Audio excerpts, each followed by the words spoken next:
சட்டம் ஒழுங்குல பிரச்சனை இருக்கு. ம். சட்டம் ஒழுங்குல பிரச்சனை இல்லைன்னு சொல்ல முடியாது. ம். அதில ஏன்னா நிகழ்ச்சிகள் நடக்குது. ஓகே. இதெல்லாம் நடக்கலன்னு ஒரு கொலை நடக்குதுன்னு சொன்னா, ம். அது இல்லைன்னு சொல்ல முடியாது. ம். இதுக்கான தீர்வு உடனே வேணும். காவல்துறை உயர் அதிகாரிகள் அதில இன்வால்வ் ஆகணும். ம். ஏன்னா கீழ்மட்டத்தில ஏதாவது இப்ப பார்த்தீங்கன்னா, திருநெல்வேலியில் நடந்த கொலையில அந்த காவல் நிலையத்தினுடைய அந்த அதிகாரிகளே தான் காரணம். நிலத்தினுடைய விலை மதிப்பு ரொம்ப அதிகமாயிடுச்சு. ம். பழைய மாதிரி இல்லை. ஆனால் அரசாங்கத்துக்கு நான் என்ன பரிந்துரை பண்ணியிருக்கேன்னு சொன்னால், ம். நீங்கள் இந்த நிலப்பிரச்சனைகளை முதல்ல காவல் நிலையத்தை டீல் பண்ணுறதை நிறுத்துங்க. ம். போலீஸ் டீல் பண்ணக்கூடாது. மோடி அவர்களும் குஜராத்தினுடைய சிஎம்மாக இருந்துட்டு ம். அப்போ தான் பிரதமர் வேட்பாளராக ப்ரொஜெக்ட் பண்ணி முதல்ல அந்த வர. தேர்தலை சந்திக்கிறாங்க. நான் அவர் கோயம்புத்தூர் பிரச்சாரத்துக்கு வந்தப்போ அவர் கூட தான் 2-3 மணி நேரம் இருந்தேன். ம். அவர் கூட கோவையில் ஒரு ஹோட்டலில் ரூமில் நானும் அவரும் கோவை நாடாளுமன்ற தொகுதி வேட்பாளர் அன்றைக்கு சிபி ராதாகிருஷ்ணன், ம். நாங்கள் 3 பேரும் தான் அந்த ரூமில் இருந்தோம். அப்போ தான் கூட நடிகர் விஜயெல்லாம் கூட அப்போ தான் அவரை நாங்கள் இருக்கிறப்ப தான் பார்க்க வந்தேன். பொள்ளாச்சியில் கூட நான் 2,76,000 வாக்குகள் வாங்கினேன். ம். அப்போ திமுக என்னை விட ஒரு 30,000 ஓட்டு கம்மியாக தான் வாங்கினாங்க. ம். ஸோ அப்படிப்பட்ட ஒரு சூழலில் நாங்கள்லாம் 2014 தோற்றிருந்தால் கூட நல்ல வாக்கு வாங்கியிருக்கோம். இந்த கூட்டணி இப்படியே நீங்கள் தொடருங்க, தொடர்ந்து கண்டினியூ பண்ணுங்க. 2016 சட்டமன்ற தேர்தலில் இந்த கூட்டணி அப்படியே நிற்போம். இப்படியெல்லாம் நம்ம டெல்லி தலைவர்கள்ட்டையும் சொன்னோம், தமிழ்நாட்டு தலைவர்கள்ட்டையும் சொன்னோம். யாரும் அதெல்லாம் கேட்கறதுக்கு தயாராக இல்லை. திமுக கூட்டணியில் இருக்கிறோம். எந்த ஒரு பிரச்சனைன்னு சொன்னாலும் எதிர்கட்சிக்காரர் இருக்கப்போ அப்படி தான், ஆளுங்கட்சியாக இருக்கப்போ அப்படி தான். ம். எந்த ஒரு இஷ்யூவாக இருந்தாலும் கூட்டணி கட்சிகள்லாம் கலந்து ஆலோசித்து அவசரமாக ஏதாவது ஒரு டெசிஷன் எடுக்க வேண்டியிருந்தா கூட முதலமைச்சர் இன்றைக்கு ஒரு சிலதுக்கு கூட்டம் போடுறாங்க, ஒரு சிலதுக்கு தொலைபேசியிலேயே பேசுகிறாங்க, ஒரு சிலதை வீடியோ கான்ஃபரன்சிங்கில் பேசுகிறாங்க. ஓகே. ஆனால் கூட்டணிக்கான அந்த முக்கியத்துவத்தை திராவிட முன்னேற்ற கழகம். முதுகு வலியா, மூட்டு வலியா, கை கால் நீட்ட மடக்க இயலாமையா, அறுவை சிகிச்சை இல்லா குணம். டாக்டர் ஸ்ரீவர்மாஸ் PCR மகாராஜா தைலம். ரெட்லூர் நேயர்களுக்கு வணக்கம். இன்றைய சிறப்பு நேர்காணல்ல நம்ம கூட கொங்கு நாடு மக்கள் தேசிய கட்சியினுடைய பொதுச் செயலாளரும் திருச்செங்கோடு சட்டமன்ற உறுப்பினருமான ஈஸ்வரன் நம்ம கூட இருக்காரு. வாங்க பேசலாம். வணக்கம் சார். வணக்கமா, எப்படி இருக்கீங்க? நல்லா இருக்கேன், சொல்லுங்க. ஓகே. சட்டமன்ற வேலைகள்லாம் எப்படி போயிட்டு இருக்கு? சட்டமன்றம் நல்லா போயிட்டு இருக்கு. ஏன்னா இந்த முறை கொஞ்சம் லாங் டியூரேஷனும் இருக்கு. ஆமா. அதனால் சட்டமன்றம் ஒன்றும் பிரச்சனை இல்லை. டியூரேஷன் அதிகமாக இருக்கிறதுனால எல்லாத்துக்கும் பேசுறதுக்கு நேரம் அதிகமாக இருக்கிறாங்க. ஓகே. ஓகே. நல்லா போயிட்டு இருக்கு. ஓகே. நேரம் ஒதுக்குறதுல தான் இங்க சிக்கல் இருக்கு அப்படின்ற பிரச்சனை ஓடிக்கிட்டு இருக்கே சமீபமா. இல்லைம்மா, நேரத்தை பொறுத்த அளவுக்கு அப்படி ஒன்றும் அதில் பிரச்சனை இல்லை. ஏன்னா இதுக்கு முன்னாடி ஒரு உறுப்பினர் பேசுகிறாருன்னு சொன்னால் ஓகே. அமைச்சர்கள் அதில் பதில் சொன்னாங்கன்னா உறுப்பினரோட அக்கௌண்ட்லேயே அது வரும். இப்போ ஸ்பீக்கர் ஒரு உறுப்பினருக்கு 10 நிமிஷம் அப்படின்னு சொல்கிறாரு. அந்த 10 நிமிஷத்துக்குள்ளேயே அமைச்சர்கள் பேசுகிறதும் வரும். கடந்த காலங்கள்லேயே அப்படி தான். ஆமா. இந்த முறை 2021 ஆரம்பித்தப்போ அதுதான். ம். இந்த டிஸ்பியூட் அதிகமாக வர்றதுனால இப்போ என்ன பண்ணிட்டாங்க, ம். அங்கே ஒவ்வொருத்தரும் எவ்வளவு நேரம் பேசுகிறாங்கிறத அப்பப்போ டிஸ்பிளே ஆகிட்டே இருக்கும். ஓகே. அது த்ரூ அவுட் சட்டமன்றத்துக்குள்ள பார்த்தீங்கன்னா சுற்றி சுற்றி டிஸ்பிளே ஆகிட்டே இருக்கும். ம். அப்போ உறுப்பினர் பேசி அமைச்சர் பதில் சொல்கிறாருன்னா அவர் கிளாக் நின்றும், உறுப்பினரோட கிளாக் நின்றும். ம். ஸோ உறுப்பினர் மட்டும் எவ்வளோ நேரம் பேசுகிறாருங்கிறது தனியாக வந்துடும். ஓகே. அதனால் இப்போ நேரம் கொடுக்கலங்கிற பேச்சே இப்போ கிடையாது. 2026 தேர்தல் நெருங்கிட்டு இருக்கு தமிழ்நாடு. அண்ட் எல்லா கட்சிகளும் கூட்டணி சார்ந்து பேசுறதா இருக்கட்டும், இல்ல பல விஷயங்களை இப்பவே பேச ஆரம்பிச்சிட்டாங்க. அந்த தேர்தலுக்கான அஸ்திரத்தை இப்பவே தொடங்க ஆரம்பிச்சிட்டாங்க. நீங்க எப்படி சார் பாக்குறீங்க? திமுகவோட கூட்டணி ஒரு பக்கம் ஸ்ட்ராங்கா இருக்கு, ஆனா இங்க ஆன்டி இன்கம்பன்சி அப்படின்ற ஒரு விஷயம் இருந்துட்டே இருக்கு. சட்டம் ஒழுங்கு சரியில்லை அப்படின்றாங்க. இன்னைக்கு காலையில இருந்து மட்டுமே கிட்டத்தட்ட 4-5 விஷயத்தை நம்ம பார்த்துருப்போம். கொலை, வெட்டு, குத்து அப்படின்னு சொல்லிட்டு. எப்படி இருக்கு தமிழ்நாட்டுல சட்டம் ஒழுங்கு? இல்லைம்மா, எந்த ஆட்சி இருந்தாலும் ஒரு 5 வருஷம் ஆட்சியில் இருக்காங்கன்னா ம். அந்த ஆன்டி இன்கம்பன்சி இருக்கத்தான் செய்யும். ஓகே. ஆனால் ஆட்சி மாறுற அளவுக்கு ஆன்டி இன்கம்பன்சி இருக்கா அப்படிங்கிறது தான் கேள்வி. ஓகே. ஆன்டி இன்கம்பன்சி இல்லாமல் இருக்காது. ம். அந்த அளவுக்கு இருக்காங்கிறது கேள்வி. ம். இன்னொன்று 2021 தேர்தலுக்கும் இப்போ என்ன வித்தியாசம்னா, ம். இப்போ மகளிருக்கு நிறைய திட்டங்கள் கொண்டு வந்திருக்காங்க. ஓகே. நிறையா எல்லா மகளிருக்குமே இன்னைக்கு பல்வேறு திட்டங்கள், இலவச பேருந்தாகட்டும், அல்லது மகளிர் உரிமை தொகையாகட்டும், அல்லது உங்களுக்கு கல்லூரி செல்லுகிற பெண்களுக்கும் ஆண்களுக்கும் மாதம் 1000 ரூபாய் ஆகட்டும், அல்லது பெண்கள் பேரில் சொத்துக்கள் எழுதுனா அதனோட அந்த ரெஜிஸ்ட்ரேஷன் சார்ஜஸ் குறைச்சதாகட்டும், காலை சிற்றுண்டி கூட பெண்களுக்காக தான். ம். காலை சிற்றுண்டுகள் குழந்தைக்கு தான் சொன்னாலும் பெண்கள் தான் வீட்டில் கஷ்டப்படுவாங்க. அவங்க குழந்தைங்க ஸ்கூலுக்கு போகிறதுக்கு முன்னாடி அவங்களுக்கு டிஃபன் பண்ணணும். இப்போ அது தேவையில்லை. ஸோ இப்படி பல்வேறு விஷயங்களை வந்து பெண்களுக்காக இன்னைக்கு பல்வேறு விஷயங்கள் இது மாதிரி இதுக்கு முன்னாடி இல்லை. அதனால இந்த விஷயங்கள்லாம் வந்து பெண்கள் வாக்குகளை இன்னைக்கு அதிகமாக திமுக கூட்டணிக்கு வாங்கி தர்றதுக்கு வாய்ப்பு இருக்கு. ஆனால் அந்த ஆன்டி இன்கம்பன்சி அதுவும் டேலி ஆயிரும்னு எனக்கு தோணும். ஈடியை பொறுத்த அளவுக்கு இது வந்து தானாக நடக்கிறதில்ல, அது திட்டம் போட்டு நடக்கிறது. அதை விட்டுருங்க. அது திட்டம் போட்டு வேணும்னா பண்ணலாம், யார் மேலே வேணாலும் எப்போ வேணாலும் பண்ணலாம். இன்னைக்கு கூட சட்டமன்றத்தில் வந்து அமைச்சர் சொன்னார், எந்த பேசிஸில் எனக்கு வந்து இடி ரைட் பண்ணீங்க, என்ன எஃப்ஐஆர் பேசிஸில், அதாவது டிவிஎஸ்சியோட ஆன்டி கரப்ஷன் விங் இருக்கு இல்லைங்களா, அதனோட லஞ்ச ஒழிப்புத்துறை கொடுத்த எஃப்ஐஆர் தான் அப்படின்னு சொல்றாங்களாம். பட் அந்த எஃப்ஐஆர் எதுனே இது வரைக்கும் காமிக்கலையாம். அது எப்போ போட்ட எஃப்ஐஆர், இது வந்து எப்போ வந்து இப்போ இந்த ஆட்சியில் போட்டதா போன ஆட்சியில் போட்டதா அப்படிங்கிற சந்தேகம்லாம் இன்னைக்கு வந்து இருக்கு. அது விட்டுருங்க. பட் சட்டம் ஒழுங்குல வந்து பிரச்சனை இருக்கு. சட்டம் ஒழுங்குல வந்து பிரச்சனை வந்து இல்லைன்னு சொல்ல முடியாது. அதில் வந்து ஏன்னா நிகழ்ச்சிகள் நடக்குது, இதெல்லாம் வந்து நடக்கலைன்னு ஒரு கொலை நடக்குதுன்னு சொன்னால் அது இல்லைன்னு சொல்ல முடியாது. அதனால் இன்னைக்கு கூட சட்டமன்றத்தில் வந்து ஒரு கவன ஈர்ப்பு தீர்மானம் வந்தது. இந்த கொலைகளுக்காக வேண்டி, திருநெல்வேலி கொலைக்கு வேண்டி ஒரு கவன ஈர்ப்பு தீர்மானம் வந்தது. அதனோட நான் சட்டமன்றத்திலே சொன்னேன். ஏன்னா இன்னைக்கு வந்து அதிகமான அடிதடி தகராறு, கொலை வரைக்கும் போகிறது எல்லாமே நிலம் சம்பந்தப்பட்டு இருக்கு. என்ன காரணம் அப்படின்னா, நிலத்தினுடைய விலை மதிப்பு ரொம்ப அதிகமாயிடுச்சு, பழைய மாதிரி இல்லை. ஆனால் நிலத்து மேலே எல்லாத்துக்குமே வந்து நிலத்தை வந்து ஒரு சென்ட் கூட நம்ம விட்டுறக்கூடாது அப்படிங்கிறதுலாம் இந்த பிரச்சனைகள் அதிகமாகுது. அப்போ வந்து இந்த நில பிரச்சனைகள் வந்து கோர்ட்டுக்கு போச்சுன்னு சொன்னால் ரொம்ப நாள் ஆகுது தீர்வு வர்றதுக்கு. பட் அதுக்கு முன்னாடி வந்து இது வந்து காவல் நிலையத்துக்கு போகுது. காவல் நிலையத்துக்கு போகிறப்போ வந்து இவங்களே என்ன நினைக்கிறாங்க, நீதிமன்றத்துக்கு போனால் லேட் ஆயிரும், இங்கேயே தான் முடிச்சுக்கலாமா அப்படின்னு பார்க்குறாங்க. அது மாதிரி நேரத்தில் அந்த பேச்சுவார்த்தைகளில் தான் இது வந்து இந்த சட்டம் ஒழுங்கு கெடுறதுக்கான காரணமே இந்த நிலப்பிரச்சனைகள் தான். ஆனால் அரசாங்கத்துக்கு நான் என்ன பரிந்துரை பண்ணியிருக்கேன்னு சொன்னால், நீங்கள் இந்த நிலப்பிரச்சனைகளை வந்து முதல்ல காவல் நிலையத்தை டீல் பண்ணுறதை நிறுத்துங்க, போலீஸ் டீல் பண்ணக்கூடாது. இதுக்கு வந்து தனியாக வந்து ஒரு மாவட்டத்துக்கு ஒரு கமிட்டி போடுங்க. ஏன்னா வந்து மாநிலம் பூரா ஒரு கமிட்டி போட்டால் போதாது, ஆனால் அவ்வளோ ஒன்று எல்லா இடத்துலையுமே நிலப்பிரச்சனை தான். அப்போ ஒரு மாவட்டத்துக்கு ஒரு கமிட்டியை போடுங்க. சட்டம் நல்லா தெரிஞ்சவங்களாம், மேபி ரிட்டையர்டு ஜட்ஜஸாக இருக்கலாம், அட்வொகேட்ஸாக இருக்கலாம், அவங்களுக்கு வந்து முழுமையாக தெரிஞ்சிருக்கு அப்படின்னு சொன்னால் சட்டம் எப்படி இருக்குதுன்னு பார்த்து அவங்களால அதை வந்து டீல் பண்ண முடியும். அதனால் வந்து நீங்கள் அவங்க வந்து பரிந்துரை பண்ணலாம், இது எப்படி இருக்கு. ஏன்னா காவல் நிலையத்துக்கு போச்சுன்னா அங்கே இருக்கிற ஒரு எஸ்ஐக்கு என்ன சட்டம் தெரியுமோ அதுபடிதான் வந்து அதை வந்து அவங்க பார்க்குறாங்க. அங்கதான் வந்து பிரச்சனைகள் அதிகமாகுது. அதனால இந்த நிலப்பிரச்சனையை தீர்க்கிறதுக்கு ஏதாவது தனி குழு போட்டு அது பரிந்துரை அப்படி ஏதாவது கொண்டு வந்தா தான் இந்த சட்டம் ஒழுங்கு பிரச்சனை முழுசா தீர்வுக்கு வரும். அது ஒண்ணு.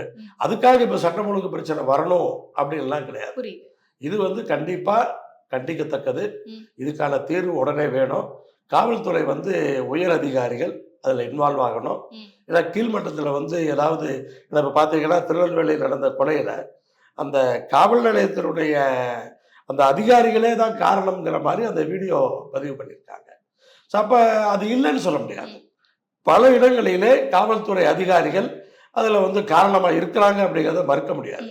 ஆனால் காவல்துறை உயர் அதிகாரிகள் அந்த உண்மையை புரிந்து கொண்டு அதற்கான தீர்வை வந்து எப்படி காணலாம் அப்படிங்கிறத வந்து ஒரு முறைப்படுத்தி காணணும். இது ஒரு பக்கம் இருக்கட்டும். இடி ரைடு பத்தி பேசும்போது எல்லாமே சதின்னு நம்ம சொல்லிட முடியாதுல்ல. சரினா அடிப்படை ஆதாரம் இல்லாம, அடிப்படை குற்றச்சாட்டுகள் இல்லாம அவங்க எதுவுமே பண்ண முடியாதுல்ல. பொய் வழக்கு போடுறாங்க அப்படின்னா நம்மளால சொல்ல முடியாதுல்ல. இங்க ஏதோ ஒரு விஷயம் இருக்க போய் தானே இடி ரைடு வராங்க. அதாவது இடி ரைடு நம்ம வந்து பார்க்குறப்ப அப்படிதான் தெரியும்.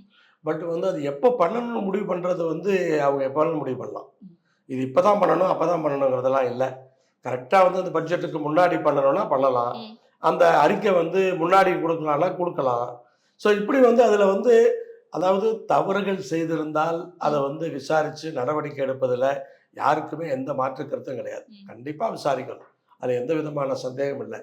ஆனால் எதிர்க்கட்சி ஆளுகிற மாநிலங்களிலே ஈடி ரைடு அதிகமாக இருக்கிற காரணத்தினால இந்த சந்தேகம் மக்களுக்கே இருக்கு. அதை நம்ம ரெப்ரசன்ட் பண்ண வேண்டிய அவசியம். ஓகே, இப்போ உங்களுடைய அனுபவத்தை பத்தி சொல்லுங்களேன். 2013 கட்சி தொடங்கி 2014 என்டிஏ கூட்டணியில் இருக்கீங்க. 2019, 24 இந்த பாராளுமன்ற தேர்தல்களில் திமுகவோட கூட்டணியில் இருக்கீங்க. முதல்ல ஒரு தோல்வி, அடுத்தடுத்து 2 வெற்றி. இப்ப மத்தியில இருக்கக்கூடிய அரசு பாஜக ஆளாத மாநிலங்களுக்கு வந்து பிரஷர் போடுதுன்னு சொல்றீங்கல்ல. அப்ப அந்த அனுபவம் உங்களுக்கு அந்த 2014 இருக்கும்போது எப்படி இருந்தது? அவங்கள கூட இருந்து பார்த்துருக்கீங்களா? அவங்களுடைய செயற்பாடுகளை என்ன வித்தியாசத்தை பாக்குறீங்க? ஒரு கரெக்ஷன் அதுல. நாங்க கட்சி ஆரம்பிச்சது 2009. 2013 கட்சி பேர் மாத்தணும். கட்சி பேர் மாற்றி புதிய பெயரில் இயங்க ஆரம்பித்தோம். ஏன்னா 2009 நாடாளுமன்ற தேர்தலையே நாங்கள் போட்டிட்டோம். போட்டிட்டு அன்றைக்கே ஒரு 6 லட்சம் வாக்குகளுக்கு மேலே வாங்கினோம். ஒரு அந்த பொள்ளாச்சி, கோயம்புத்தூர், ஈரோடு, திருப்பூர், நாமக்கல், இந்த கொங்கு பெல்ட்டில் வெற்றி தோல்விகளை மாற்றக்கூடிய அளவுக்கு எங்களுடைய வாக்குகள் அன்றைக்கு இருந்தது. அதனால தான் நாங்கள் கவனிக்கப்பட்டோம். 2011 நம்ம வந்து தேர்தலில் போட்டிட்டோம். 2014 அப்போ வந்து நீங்கள் சொல்கிற மாதிரி பிஜேபி கூட்டணியில் அன்னைக்கு இருந்தோம். பிஜேபி கூட்டணி வந்து அப்போ தான் நம்ம அந்த கூட்டணிக்கு போகிறோம். இவங்க மோடி அவர்களும் குஜராத்தினுடைய சிஎம்மாக இருந்துட்டு அப்போ தான் வந்து பிரதமர் வேட்பாளராக ப்ரொஜெக்ட் பண்ணி அந்த தேர்தலை சந்திக்கிறாங்க. நான் அவர் கோயம்புத்தூர் பிரச்சாரத்துக்கு வந்தப்போ அவர் கூட தான் 2-3 மணி நேரம் இருந்தேன். அவர் கூட வந்து கோவையில் வந்து ஒரு ஹோட்டலில் ரூமில் நானும் அவரும் கோவை நாடாளுமன்ற தொகுதி வேட்பாளர் அன்றைக்கு சிபி ராதாகிருஷ்ணன், நாங்கள் 3 பேரும் தான் அந்த ரூமில் இருந்தோம். அப்போ தான் கூட நடிகர் விஜயெல்லாம் கூட அப்போ தான் அவரை நாங்கள் இருக்கிறப்ப தான் பார்க்க வந்தார். ஆமாம், அது அன்னைக்கு தான் நடந்தது அது. ஸோ வந்து அப்போல்லாம் வந்து அதாவது அவர் வந்து பிரதமர் ஆகிறதுக்கு முன்னாடி எப்படி இருந்தார் அப்படிங்கிறது தான் எனக்கு தெரியும். பிரதமர் ஆன பின்னாடி எப்படி இருந்தாருங்கிறது எனக்கு தெரியாது. நம்ம வந்து பார்த்துட்டு இருக்கிற விஷயம்தான். ஸோ வந்து அவங்க என்ன அப்படின்னு சொன்னால், இன்றைக்கி வந்து பாரதிய ஜனதா கட்சியை பொறுத்தவரை வட மாநிலங்களுக்கு கொடுக்குற அந்த முக்கியத்துவத்தை தென் மாநிலங்களுக்கு கொடுக்க மறுக்கிறார்கள். குறிப்பாக தமிழ்நாட்டுக்கு. ஏன்னா தமிழ்நாட்டில் அவங்க ஜெயிக்க முடியாதனால அவங்க பண்ணின தப்பு என்னன்னு சொன்னால், 2014 நம்ம வந்து அவங்களோட இருந்த கூட்டணி வந்து அன்னைக்கே நாங்கள் வந்து 18-19% வாக்குகளை அன்னைக்கே வாங்கினோம்.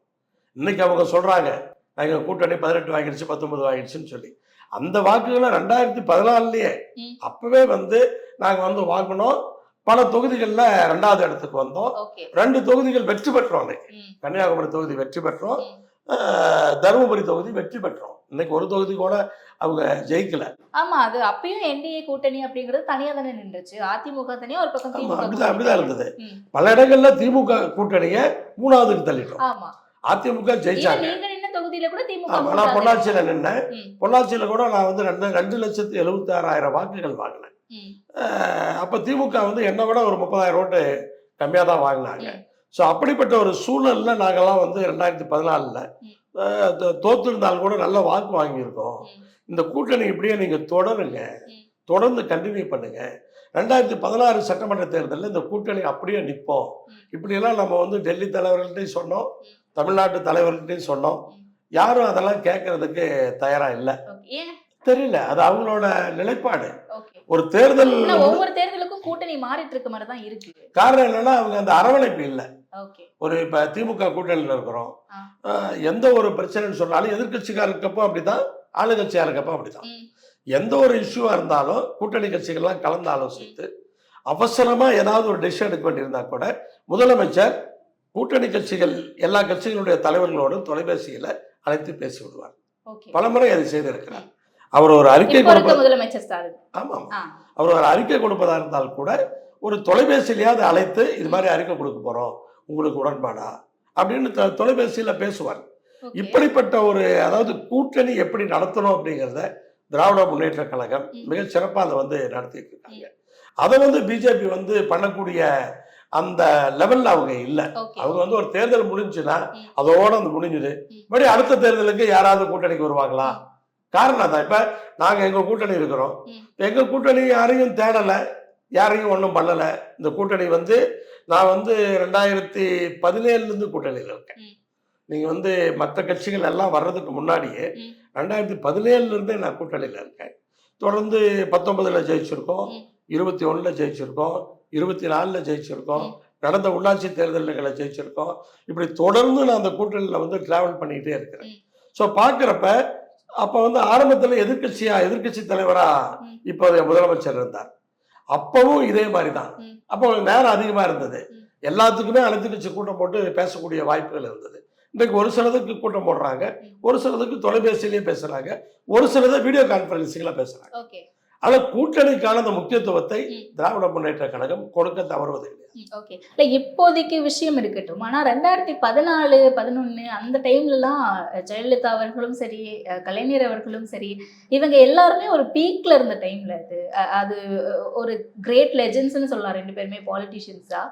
அந்த இடத்துல உங்களுக்கு எப்படி பொலிட்டிக்கல்ல வந்து இத சர்வைவ் பண்ணி இவ்வளவு தூரம் வருவோம்னு தோணுச்சா? அந்த இடத்துல உங்களுக்கு அது எப்படி ஒரு சவாலா இருந்துச்சு?